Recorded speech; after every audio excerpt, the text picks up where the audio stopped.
Jadi pelestarian dan perubahan lingkungan hidup itu sangat berkaitan dengan kehidupan sehari-hari kita. Siapa di sini yang masih melihat sungai kotor? Sungai kotor, terus pas di jalan itu saat berkendara asap banyak, masih sering menemui ya? Ya. Kalian terganggu nggak? Terganggu. Nah, itu yang disebut pencemaran lingkungan hidup. Siapa yang membuat seperti itu? Manusia. Pelakunya manusia sendiri. Jadi di sini kita akan membahas keseimbangan dan perubahan lingkungan hidup. Menurut Undang-Undang Nomor 23 Tahun 1997, lingkungan hidup adalah kesatuan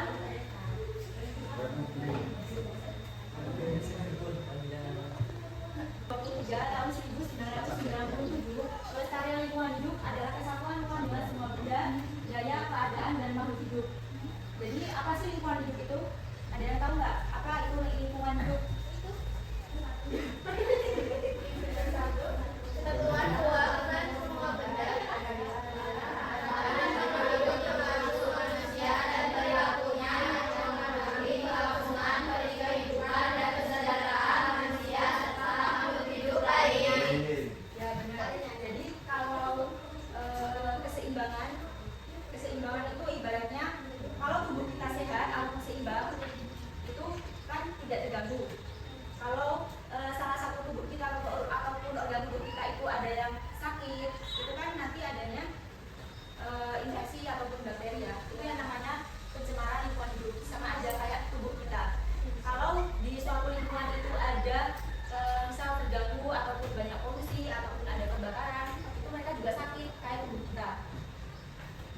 Jadi lingkungan itu nggak semuanya sehat, tapi ada juga lingkungan itu yang terganggu keseimbangan lingkungannya. Nah, di dalam keseimbangan dan perubahan lingkungan hidup itu ada 4 poin. Yang pertama, terdapat pola-pola interaksi yang berlangsung secara proporsional. Jadi kayak aliran energi, komponen-komponen ekosistem, terus rantai makanan, terus ada apa lagi? Parasitisme, komensalisme, yaitu berlangsung secara baik dan benar tanpa ada gangguan. Terus selanjutnya lingkungan homeostatis. Apa itu homeostatis? Tahu nggak? Homo itu artinya mampu berdiri sendiri. Homeostatis yaitu lingkungan yang mampu mempertahankan lingkungannya diri sendiri tanpa adanya gangguan makhluk hidup lain. Terus memiliki daya dukung lingkungan. Dan pertumbuhan dan perkembangan organisme berlangsung secara alami. Jadi keseimbangan lingkungan itu dikatakan seimbang di dalam suatu lingkungan itu tuh organismenya tidak ada yang buatan, tapi semuanya secara alami. Misalnya lingkungan sekolah kita nih, tidak adanya kolam itu kan buatan manusia, itu tidak ada. Yaitu lingkungan yang berlangsung secara alami. Terus lingkungan itu dapat tercemar karena 2 faktor. Yang pertama ada faktor apa? Alam dan faktor manusia. Contoh faktor alam ada apa aja? Ya, karena longsor, benar. Banjir. Terus bumi, benar. Tsunami, ya benar. Kalau faktor manusia, ya sekudara, pertambangan, industri itu faktor manusia ya. Jadi kita tahu kan.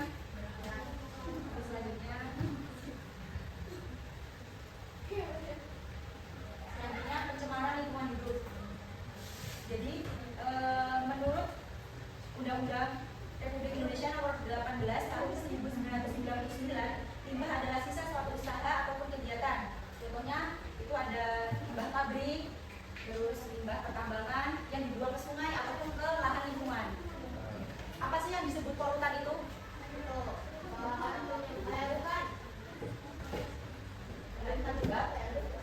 penyebab ya kayak polusi itu yang disebut polutan.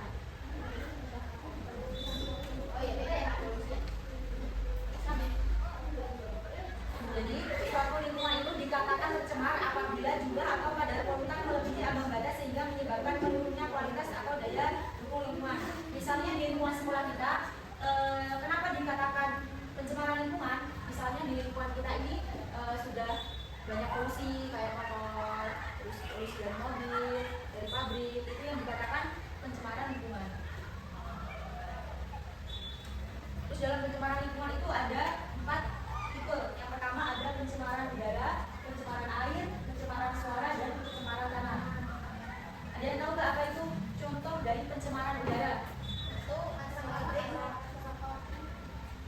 pabrik, asap motor, terus ada pencemaran. Nah, ini belum. Dalam pencemaran udara itu ada beberapa zat yang terkandung di dalamnya. Yang pertama ada karbon monoksida. Jadi kalau karbon monoksida itu tidak berbau, tidak berwarna, dan tidak terlihat. Itu namanya karbon monoksida. Terus ada yang namanya ozon. Kalau lapisan ozon itu kan letaknya di atmosfer. Itu tuh tingginya sekitar 10 sampai 60 km dari bumi. Jadi kalau kita ke luar angkasa tidak memakai apa itu namanya? Yang astronot pakai itu kita bakal kehilangan karena gravitasinya tidak ada. Tidak kayak di bumi. Terus selanjutnya ada karbon dioksida. Nah, di sini karbon dioksida itu contohnya gas rumah kaca. Tahu nggak apa itu gas rumah kaca? Apa? Kenapa dinamakan gas rumah kaca?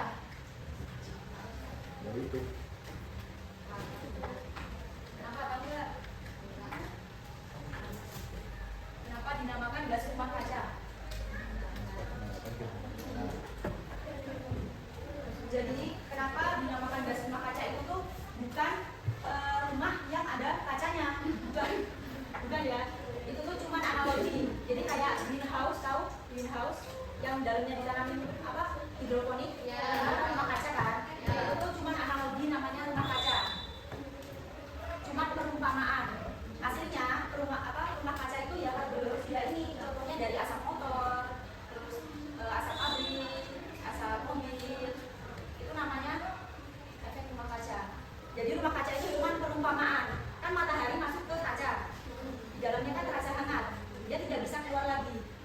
Ya, itu cuma perumpamaan. Kayak asap motor, asap mobil ataupun asap apapun itu kan yang di sekitar kita itu tidak bisa kembali ke atmosfer, tidak bisa. Jadi kayak lingkungan kita ini terasa panas itu dikarenakan karbon dioksida yang terlalu banyak.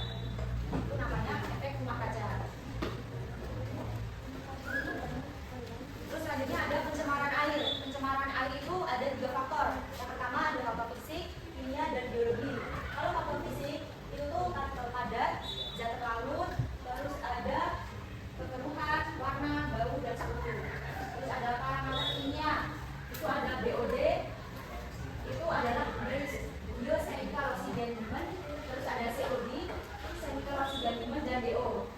Terus kalau parameter biologi itu ada digunakan untuk mengetahui jenis dan jumlah mikroorganisme air yang dapat menyebabkan penyakit. Jadi dalam parameter air itu tuh ada 3, fisik, kimia, dan biologi. Biomagnifikasi, tahu nggak?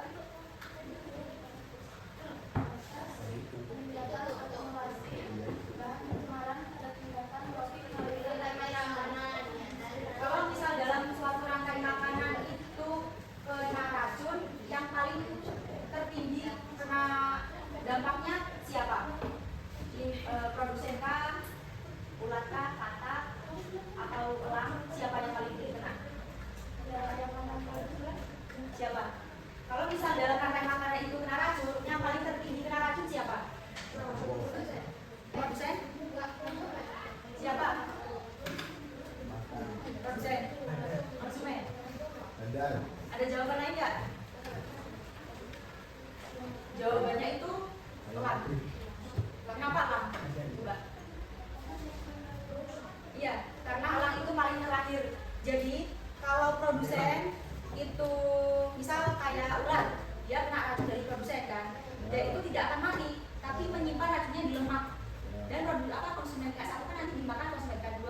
Nah, paling tertinggi yang kena akibatnya itu nanti elang. Dia kan paling menumpuk racunnya. Racun itu tidak akan menghilang dalam tubuh kita, tapi dia akan menyimpannya di dalam lemak. Kalau di dalam lemak itu sudah melebihi kekuatan tubuh kita, dia itu akan mati.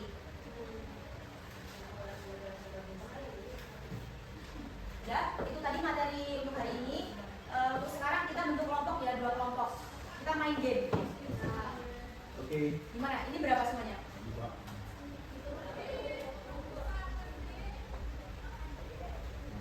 22 berarti 11 ya. Gimana kalian? Maksudnya gimana? Berhitung atau bagi-bagi ini atau gimana? Bagi 2.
gamenya